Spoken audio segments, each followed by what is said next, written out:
Hey, welcome to the North Idaho Experience. A bit of a hot topic today. We're going to talk about the Los Angeles wildfire. You may be in Los Angeles right now seeing this recording, so we have a lot of great information for you. Stick around to the very end.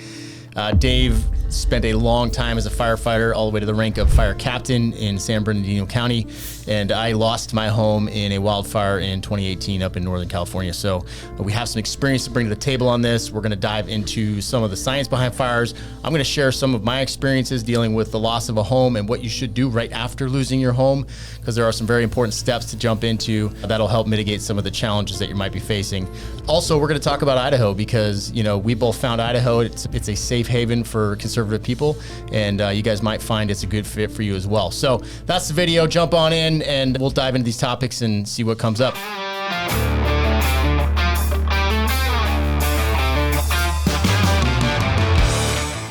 Hey, if this is your first time to the channel, be sure to hit that subscribe button and tap the notifications bell. That'll keep you up to date on all of our latest content. Our real estate team is all former first responders, and we get calls, texts, and emails every single day from people just like you trying to learn more about North Idaho. So whether you're looking to move right now or 12 months from now, give us a call, text, or email. We would love to get that conversation started. Perfect. So we're jumping into the Los Angeles fires. The first thing we want to say is this is a crazy, devastating event. You're going to hear a lot. You know, Seth said that we have a lot of good advice. Truthfully, my background as being a fireman down in California. I've been entrapped and burned over on an engine. I've seen some horrific wildfires, a lot of loss. But truthfully, Seth was involved with the Paradise fire and CHP officer at the time, and lost his home and, you know, went through the whole process of insurance and having to resell his property and then relocate really his entire family. So a lot of experience that will come from him. But the first thing we want to say is, my goodness, like, huge tragedy. There's a lot of conspiracy theory and all this other crap out there. We might touch on that just for a little entertainment purpose. But the truth is, a lot of people lost their homes. And this is the really crappy part about working in public safety, from my experience as a fireman, is to see people that actually lose everything they have. Then to hear on top of that, the absolute just debauchery of being canceled on insurance claims and not having homeowners insurance and those types of things. And then something like this happens. You know, it's one thing to lose something and be able to start over, but it's another thing to lose everything and not even have a starting point. Yeah, huge challenges. And California's been in decline for a long time because of the policies brought by good old Newsom. But, you know, you look at wildfire insurance and it is a whole game. My insurance company went bankrupt right after the Camp Fire in 2018. So I'll dive into that a little bit later. But it is very tough. And I remember that feeling when that happened. It was like literally a kick to my stomach. And I was like, I don't know how I'm going to recover from this. You know, our family, those were some hard times. But, you know, looking at the FAIR plan, as they call it, you know, my parents lived in Northern California and their homeowners insurance dropped them, and then they had to go to the FAIR plan, which was $13,000 a year to insure their property on a fixed income. That's damn near impossible. If you don't mind me asking, how much was their house worth? They just sold it for around $800,000. So $800,000 home, and you insured for $13,000 a year. A year, right. Right, That's over crazy. $1,000 a month. And, you know, they're retired, they're on a fixed income. How can people afford that? Look at it as you will, whether it's intentionally done that way to drive down prices so China can come in and buy all the property. I don't know, but it's definitely happening. And I foresee a housing market crash in California due to this, because, you know, people are no longer going to be able to afford to insure their homes. Their house then potentially burns down in a wildfire, and now they have nothing except the land. So if you haven't heard, I'll jump into the statistics real Yes. quick if you want to go on the impact of the community. But statistics, start date was January 7th, 2025. Now here's what's interesting. So as a former fireman, I look at this and I go, whoa, we had this fire on January 7th. California's dry even in the winter. Now, we were just down there. It was still 65 degrees. It's still primed to burn, but it's not as cool down there at this time of year. So that's obviously playing a factor. This does seem like a weird time, right? Right. The campfire was November 8th, so, you know, you're at the tail end of a normal fire season there. But this is January? Right. No, that's very, very odd. I mean, obviously, the further southern you go, you still have that, you know, a little bit of heat in the winter. But Palisades fire was over 23,000 acres burned. The Easton fire was approximately 14,000 acres affected, and the Hearst fire was around 799 acres burned. We had some loss of life too. I think I saw today they're at 27 confirmed. Obviously, that number will rise as, you know, the cleanup efforts continue, and that's, you know, I think Paradise had 86 total, which it's hard to even imagine. You know, Dave and I have both worked scenes where people have succumbed to fire, and it's like one of the worst tragedies imaginable. So your heart goes out to those people, and then you think of all the pets, right? Tons of pets that couldn't get out. People couldn't get them out. I mean, it's super sad. Obviously, it brings up a lot of personal emotion for me, having gone through that. And then the economic disaster that's going on down there. They're estimating losses at $250 billion. If they stopped giving money to Ukraine or took it all back, it would maybe cover that. I think we've sent them about that much. Isn't that crazy? I saw that Biden offered, again, like $760 for a person affected. $760 like, okay, cool. That'll buy me, t-shirts, underwear, and toiletries for the family. And it's almost a kick in the face. It is. It absolutely is. When you have this government sending money overseas constantly, but nothing to our people. The same thing happened to the hurricane victims over on the East Coast. It is an absolute slap in the face. Oh, totally.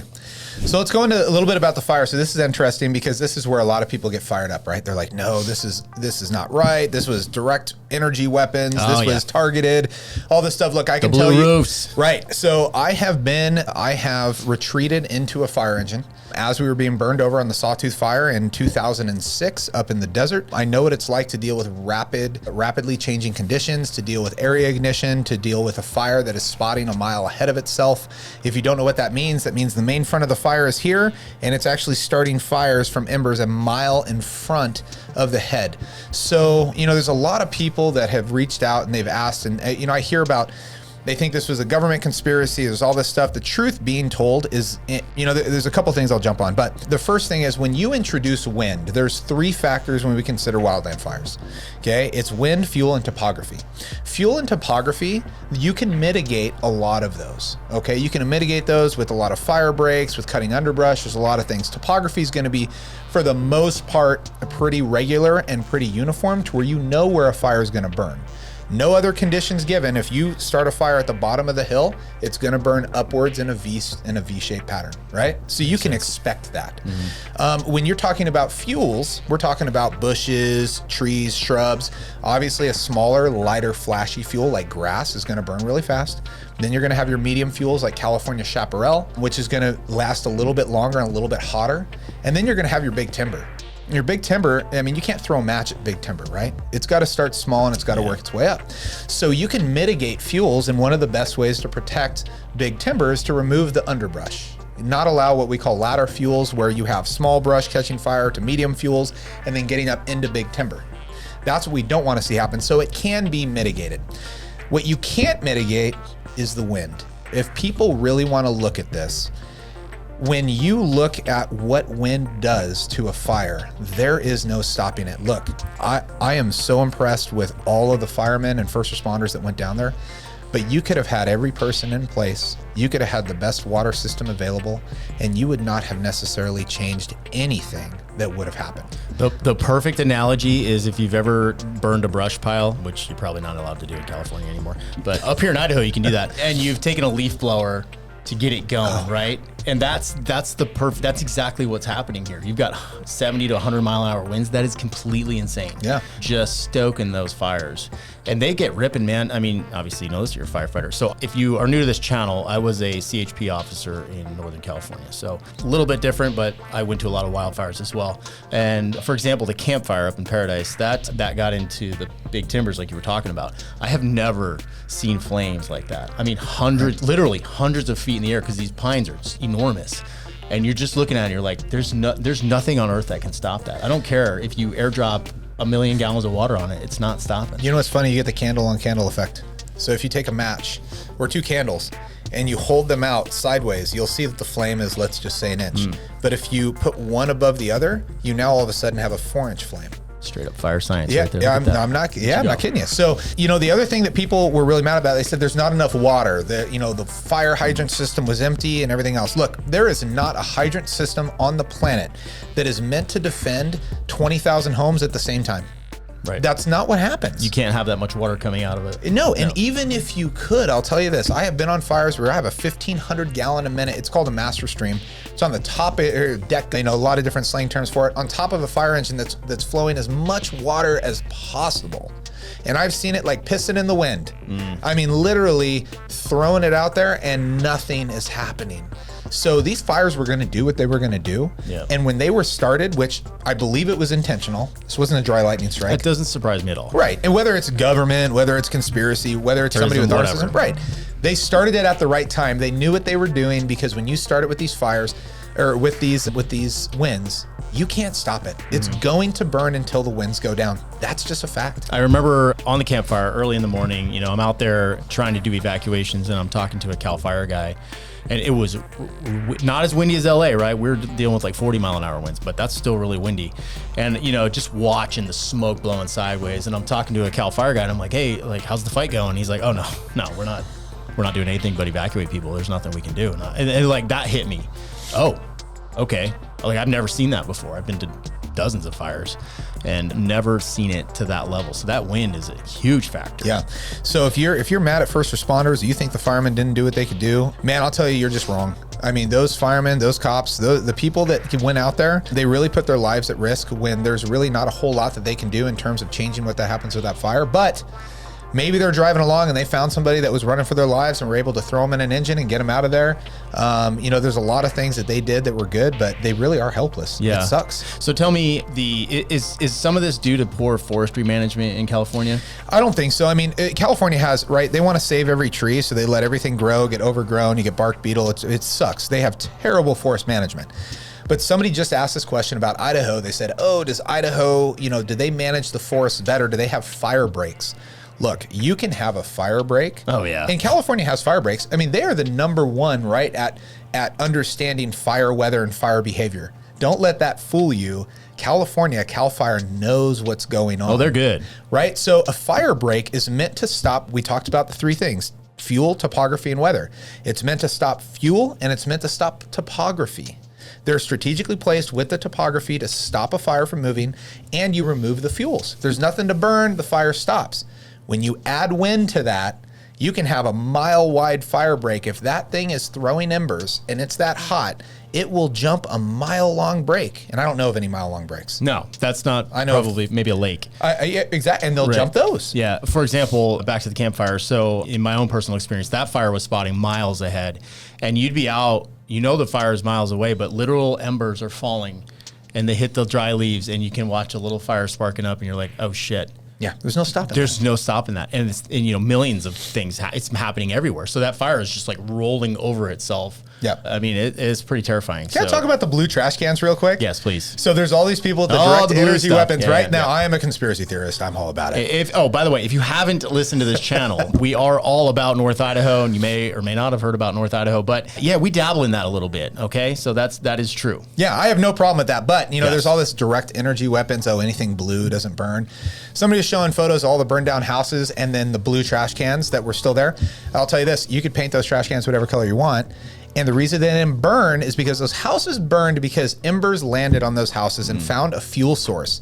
When you have a trash can that you don't have access to a fuel source, it's not getting inside, many times I've seen them survive. Okay, what about the cars with the melting metal? Oh my gosh, dude, I've seen literally cars turn into liquid in front of me. I'm laughing because I have too. The rims, right? Oh. I've seen rims pull into, and this is just on a regular car fire, right? Which happens all the time. The rims just melt into this pool of aluminum. You ever pick up the aluminum afterwards? Yeah, super cool. Yeah, I had a chunk for a while. So people want to grasp onto these things, and trust me, we don't trust the government either. I get it, but there sometimes you got to take a logical look at things and like, okay, maybe that's Newsom. a stretch. Yeah. Well, no, I definitely don't trust Newsom. I'm guessing he's not going to be very popular even with his people after all. Whatever. Of this. He saved a fish. That was a great meme. Perfect. Okay, so we've talked about kind of why these things are going on. Oh, we were touching on Idaho. So forestry management up here, I know I see a lot of burn piles. So they do a lot of undergrowth cleanup. Idaho does a ton of controlled burns on your ladder fuels. And that makes sense. So if the ladder fuels can't catch on fire, you're never going to catch the big timber on fire, right? And you'll see fires up here too. A 6,000 acre fire could be a week-long fire up here, where this one burned what is it, 23,000 acres in a matter of hours. Yeah.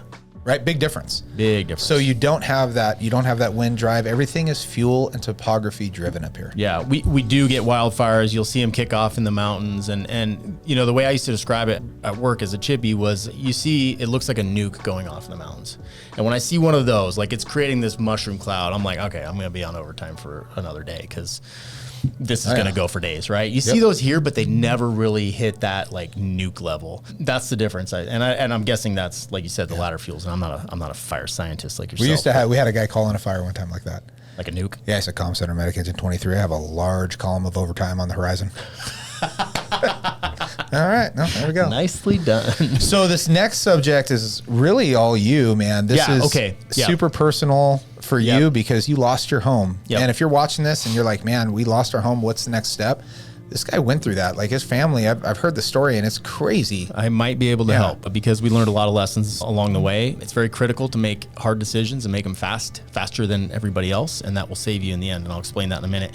So I was working as a cop the day my house burned down. I watched it burn down at the end. I drove down these windy ass roads in Paradise. Everything was on fire. It's literally like driving through hell. And, so I got to the tail end of my house burning down. Fairly emotional. I haven't been a cop. It was, you make some dark humor jokes and you move on and you just suck that down inside and let it fester inside of you for years. And that's how you deal with stuff. But, so we watched that. Thankfully, I was able to call my wife and get her to get the kids out before everybody else, because those that waited too long, and this is a hard lesson to learn, anytime there's a disaster like that, you don't sit around and wait. Don't try to save your house. Like that can be a risky move. A lot of people died doing that. Just get out before everybody else, because if you get caught in that traffic jam, you're really putting yourself in a bad spot. And a lot of people paid for that, unfortunately, in Paradise. So first step, get out as soon as you can. We're beyond that, obviously, things have happened. But as soon as that fire burns down, obviously you need to call your insurance company and get that ball rolling. They are gonna wanna see proof that your house is gone. That's the real challenge. Thankfully, as a cop, I was in town doing cleanup, road control, traffic control stuff right after the campfire. So the days following the campfire, I was in town. I was able to go to my house, take pictures of it, give it to my insurance adjuster, and get that ball rolling. I did that for dozens of people. That's literally all I did for the second and third day. Is I drove around, took pictures of people's homes, and had to give them that news that their house is gone, right? Sucky. But that's an important thing to get it going, because once your insurance company has confirmation that your house is gone, they can start sending money over. There's gonna be, assuming you still have insurance, right? That's a key factor here. There's gonna be some emergency funds that they can release very quickly just to get stuff going, because you're gonna realize if you've lost everything like we did, you don't even have anything. Nail clippers, toothbrush, like every little thing in your house that you take for granted is not there anymore, and you need to go replace that. Everyone else in the neighborhood is doing the same thing. So Target, Walmart, Costco, whatever, like they're wiped clean very quickly anywhere close by. So something to keep in mind. Oh, I gotta take a breath. Yeah, and if you're dealing with, sorry, Seth usually doesn't talk much, so if you're dealing with stuff like that, consider calling friends in neighboring cities, different areas, to see if they can gather supplies, run them up to you, anything else, because I don't even know if I would want to go to a Target or a Walmart near the disaster to have to deal with any of that. It's rather depressing, because, we went down to Chico, if you're familiar with the geography up there, next neighboring town down the hill, and you're walking through Target, I think it was, and you're seeing people from Paradise, and everybody looks like a zombie because it just went through hell, and you're all just kind of shuffling around like, oh yeah, I don't have a pillow. Oh yeah, I don't have deodorant. Like all of the little shit, right? It's all stuff you got to buy, and it adds up real quick. So get some money freed up from the insurance company. I can't remember what they call it, but there's a term for like a chunk of money that we'll have. It's like emergency living expenses or something. That can go towards a rental. That's the next thing you're gonna want to figure out, right? You might be able to stay with family temporarily, but do not bank on that. I did it for 6 months. It sucks. Find yourself a rental. Everyone else is gonna be looking for a rental at the same time.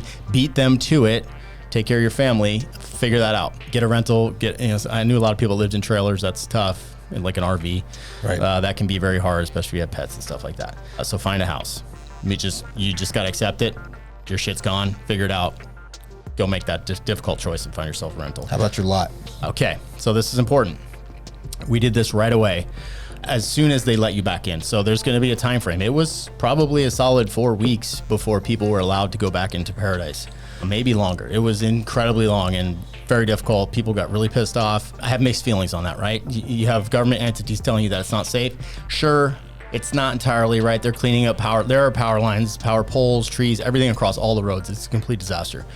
So that does take time to clean up and kind of make safe. So keep that in mind. But once you get back in, there may be nothing left on your lot. We had very little left. It was junk. Everything was toast. So you need to find a crew to clean it up quickly. They will probably have to have some kind of special licensing. They're dealing with a lot of hazmat stuff. But get on that list as soon as possible. Get your lot cleared first. If you sit around and wait and hem and haw, you're going to be waiting a long line, and then you're stuck with this property, and it's a pain in the ass. The next thing you want to do, and this might be a couple months after, but as soon as you can, as soon as that lot is cleared, put it up for sale and move on. Because I know that sounds crazy. I said the same thing. I said, I'm going to rebuild my town. I said all that stuff. That town, if you go out there 5 years later, is really struggling still to rebuild. That's a long time. It takes a long time. And I'll say this, because this is a caveat, right? A lot of people are like, oh, you're just trying to get us moved to Idaho. No, we're not. If you're coming up here, we'd love to talk to you. But the truth is that trying to rebuild in a town that has that type of devastation without the neighbors that you had, without the people around, without the schools, with the memories, the trauma that happened is difficult. That might be somebody else's new place, somebody else to rebuild there and start anew. For you, consider other places. I mean, that is the truth. Like I see people struggle with that, and I really haven't seen a lot of good rebuild in the same spot type things. I mean, even if you're staying in California, find somewhere else, man, that you're not going to have those same memories, driving up the same streets, dealing with the same trauma that you did before. That stuff is tough, and there's nothing worse. I can tell you, coming from being a first responder, there's certain streets and certain houses I don't want to see because of the stuff that happened there. So save yourself that as well. This may be, I mean, call it a sign from God, call it from whatever else. I know some people are gonna be like, you're heartless. No, I'm not. I'm actually looking out for the fact that, like, if you're gonna go somewhere else, go look for another neighborhood. Maybe this is the time. Yeah, and maybe you've been thinking about it and you're like, I want to get out of here. I don't agree with the policies. We're really speaking to the conservative side down there, to be honest. If you're super liberal and you love Gavin Newsom, you will not like North Idaho. I'm just telling you that right now. Or our channel. Yeah, or our channel. Probably won't like us at all. Probably shut it off right now. If they watch this long, I'd be impressed. I'd be impressed too. So that's the real deal. If your house is still standing and all of your neighbors around you are burned, and I know, like Dave said, this sounds callous, but I lived through this shit. I can talk about it. These are the experiences I had. If all of your neighbors' houses are burning and you're survived, you might be like, yes, trust me, clean that thing up and sell it as fast as possible. Get rid of it. Because you will be living in that desolation and reminded of it every single day for a year at least before anybody rebuilds. Which, if you don't like people, maybe that could actually be a blessing. It's also really toxic. Think about all the bad shit in your house that lights on fire and multiply that by 20,000. And that's what you're dealing with. So like we said, we're not necessarily trying to get you to move here. We're giving you advice. Maybe you move to the next town over, wherever you're at, and that's fine. But get out of there, sell, be done, like accept it, it's over, and move on, because the quicker you pull that Band-Aid off and get going, the easier things are going to be for you and your family. And something else too, if a lot of you are looking like, man, we need a place to go for a little bit. He talked about one of the most important things is finding a short-term rental. There are a lot of resources right now in Southern California, even real estate agents that are offering up services to get people into rentals, to get people into homes, to just help the people. Sorry. But I'll tell you what not to do. Help the people that were affected. Don't use FEMA. They suck. They really do. Like, I watched just a shit show with FEMA coming in and thinking they were going to run the ship there and fix everything. No, they will make your life a living hell. They will try to get you to pay all that money back. Trust me, shit show, avoid. Figure it out on your own if you can. Go to a family if you can. Don't go to FEMA. They suck. But back to the insurance thing. So you're lucky in this one way, only one, that you live in California, because there's something called the California Insurance Guarantee Association. I don't think many other states have this. This is one positive with liberal policies, is that they just like to give money away to people. If you lose you had no insurance, or your insurance company goes bankrupt. Mine went bankrupt about a week after the fire. And like I said, that hit me as hard as watching my house burn down, because that shit sucked. I had a great coverage. We're good. And then all of a sudden, we're not good. We have nothing. So thankfully, California Insurance Guarantee Association stepped up. They insure the insurers. So we got most of our policy paid off. Now, it took about 4 years total truth be told. But over time, we got most of our policy paid off through them. So that was kind of a godsend. I don't think, there are a lot of states, like I said, that do not have anything like that. So if you don't have insurance, if your insurance company went bankrupt, if you don't have insurance, I don't think they'll cover you. I'm sorry. If your insurance company goes bankrupt because there's so many claims and they're overwhelmed, find the SIGA and reach out to them and get that ball rolling, because that may be a big savior for you. SIGA is CIGA. Yep. So I didn't even know that existed. I know. I did not until the time, and it was very important. All right. Idaho. Let's talk about Idaho. Let's talk about Idaho. Obviously, we're very passionate about it. We both lived in California. If you lost your home, I understand what you went through. That is the catalyst that got me to move here and find this amazing place. And it's really obviously grown on my heart quite a bit, and I will literally die here. Yeah, and if you haven't been to Idaho, a lot of people, I was just down in California recently and they asked where I was from. I was like, North Idaho, and I've never been there. A lot of people haven't. This is really an outdoor paradise. It's a great place for families. I will say that it is very conservative values. So if that's something that turns you off, then, well, there you go. But very conservative, a lot of economic stability and a lot of growth right now up here. A lot of people have relocated up here, especially during, 2020, 2021. Like I did that. Didn't even have to cut anything. I didn't say the C word. So a lot of people relocated up here, but truth be told, there's a lot of amenities. Having, Spokane right next door and having that international airport is a great thing. But there's a lot of people that are relocating here for those reasons as well. So if this is something that you've been considering, we'd love to be able to help you out and kind of see where things go. But it could be a long trip for you. Right? Yeah. And maybe you've been thinking about that for a long time, right? Like if you edge conservative, like we do, obviously, and you love guns, you love freedom, and you love America, then California's probably not been jiving with you for a long time. So I'm sure you've been thinking about it. And Idaho, Montana, those are the ones that usually pop up. Obviously, we're very biased towards Idaho because it's pretty damn good, but it should definitely be on your radar. And I think probably the greatest resource for kind of learning about the area, right? We could sit here and tell you about it right now, but if you dive into our YouTube channel, North Idaho Experience, get on our website, also North Idaho Experience, you will get a better understanding of what it looks like up here. Because like I said, we can tell you all day long, but until you see a drone shot, flying over Coeur d'Alene and the lake and the mountains and the trees, and it is like, it is heaven on earth. We had someone on our podcast recently that described it as God is assembling an army up here. So it very much feels that way. I like to mention that. I think it's kind of cool. So, if you're like-minded, if you've made it this far, you probably realize that you don't hate us.